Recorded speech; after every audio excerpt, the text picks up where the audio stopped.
পাঁচটি কারণে স্ত্রীর প্রতি স্বামীর আকর্ষণ কমে যায়। এই পাঁচটি কারণ যদি কোনো স্ত্রীর মধ্যে থাকে, ওই স্ত্রীর প্রতি স্বামীর কোনো আকর্ষণ থাকে না, মায়া থাকে না, ভালোবাসা থাকে না, এই সংসার জীবনটা তাদের আর সুখের থাকে না। আস্তে আস্তে কলহ তৈরি হয় এবং এক পর্যায়ে ডিভোর্স পর্যন্ত চলে যায়। প্রিয় মা বোনেরা, এজন্য এই পাঁচটি কারণ দেখবেন আপনার মধ্যে আছে কিনা। যদি থাকে তাহলে আজকে থেকে ত্যাগ করার চেষ্টা করেন, আজকে থেকে তা পরিত্যাগ করার চেষ্টা করেন। দেখবেন যে আপনার সুখের সংসারটা সুখের থাকবে।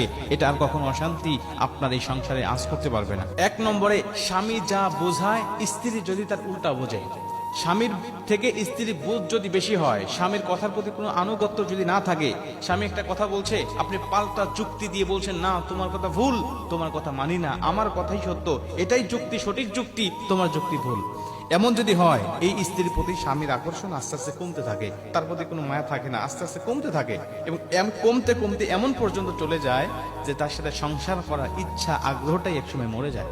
এজন্য স্বামী যা বুঝবে আপনি চিন্তা ভাবনা করবেন যে আসলে তার বুঝটা সঠিক কিনা, এর পক্ষে আসলেই দলিল আছে কিনা, তার যুক্তিটা আসলেই গ্রহণ করার মতো কিনা।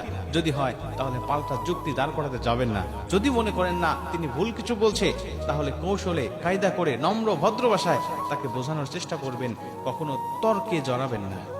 দ্বিতীয় নম্বরে, যে স্ত্রী স্বামীর মুখে মুখে তর্ক করে, যে স্ত্রী স্বামীর মুখে মুখে তর্ক করে, ওই স্ত্রীর প্রতি স্বামীর কোনো মায়া থাকে না, মহাব্বত থাকে না। তাতে আপনি যতই সুন্দরী হন না কেন, তাতে আপনি যতই বিশ্ব সুন্দরী হন না কেন, উচ্চ শিক্ষিত হন না কেন, উচ্চ বংশের মেয়ে হন না কেন, আপনার প্রতি কোনো মায়া, কোনো মহাব্বত, কোনো ভালোবাসা থাকবে না। এজন্য আপনাকে অবশ্যই নম্র ভদ্র হতে হবে। যে স্ত্রী স্বামীর মুখে মুখে তর্ক করে না এবং স্বামী রেগে গেলে চুপ থাকে, স্বামীকে হাসি দিয়ে, খুশি দিয়ে, অঙ্গভঙ্গি দিয়ে সন্তুষ্ট করার চেষ্টা করে, ওই স্ত্রী যদিও কুৎসিত হয়, ওই স্ত্রী যদিও কালো হয়, ওই স্ত্রী যদিও মূর্খ হয়, নিম্ন বংশেরও হয়, তারপরেও তার স্থান স্বামীর কলিজার মধ্যে থাকে। এজন্য কখনোই দুই নম্বরে স্বামীর মুখে মুখে তর্কে জড়াবেন না। তিন নম্বরে, স্বামীর মতামতের বাহিরে আপনি কোনো কাজ করবেন না। স্বামী যে মতামতটা দিবে, এই মতামতটা আপনি গ্রহণ করার চেষ্টা করবেন। কারণ নবীজি বলেন, আল্লাহর পরে যদি কাউকে সেজদা দেওয়া জায়েজ হতো, আল্লাহ স্ত্রীকে বলে দিতেন স্বামীকে সেজদা করার জন্য। আল্লাহ নবী এমনি এমনি বলেন নাই। অবশ্যই স্বামীর মতামতের দাম রয়েছে, স্বামীর গুরুত্ব রয়েছে, এজন্যই আল্লাহ নবী হাদিসটা বর্ণনা করেছেন। চার নম্বরে, স্বামীর পছন্দের মূল্যায়ন করতে হবে। স্বামীর পছন্দের মূল্যায়ন করতে হবে। স্বামীর পছন্দ আছে বিধায় সে আপনাকে পছন্দ করে বিয়ে করেছে, এটা ভাবতে হবে।